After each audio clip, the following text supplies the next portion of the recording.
Olen maantieteilijä Marko Leppänen ja ensimmäistä kertaa tuolta Ramsinniemestä tulin vuotavalla kumiveneellä, Anttilan kumiveneellä loppukesällä 1996 tänne ja hämmästelin näkemääni.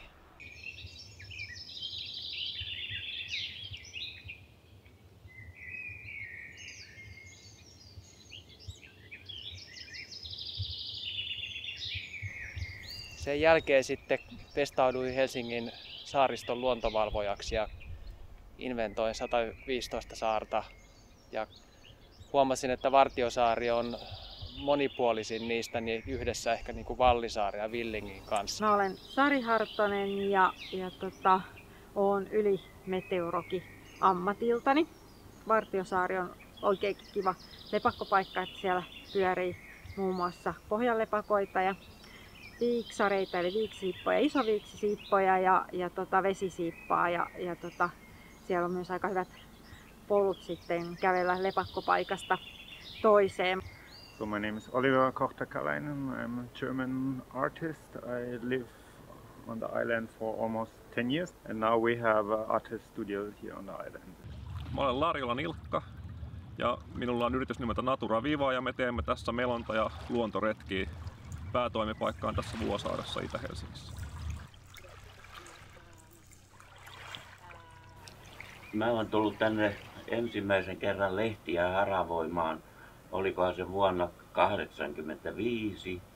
Tämä paikka oli anomusten jälkeen saatu Helsingin kaupungin akavalaisille.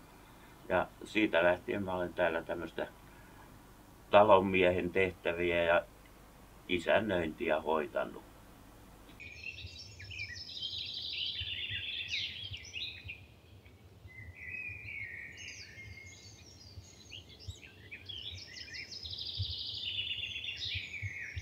First impression was like it was very big surprise that really in the city, not near the city, but really in the middle of city, there's such a nice place where there's only forest where you can just go and relax and from city life and as biologist I can see that there is not only place for people to go and see a nice view, but also from biologist point of view, and it's a really nice place for biodiversity and a nice habitat for plant species.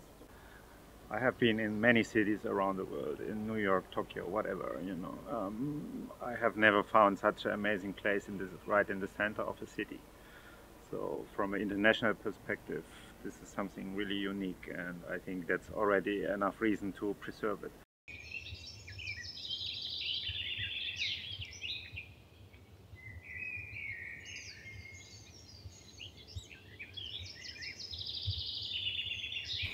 Minusta tämä pitäisi käyttää näin virkistyskäytössä ja jättää ilman rakennuksia.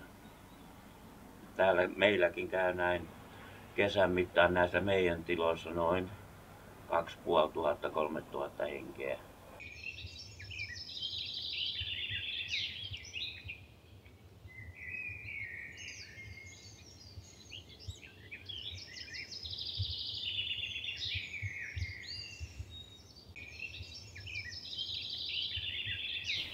I was here on the island when those plans were presented. There were 3 options, and I think how the plans were made, actually, that it was not really options.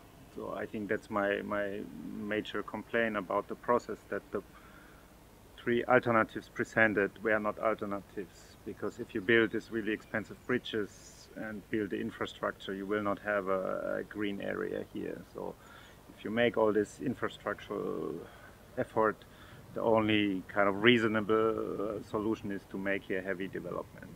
So that is I'm really angry with this, because like in all our art we are talking about participation and how to involve people. But for me this is totally a fake participation where you're presented with 3 choices but actually there's only 1 choice.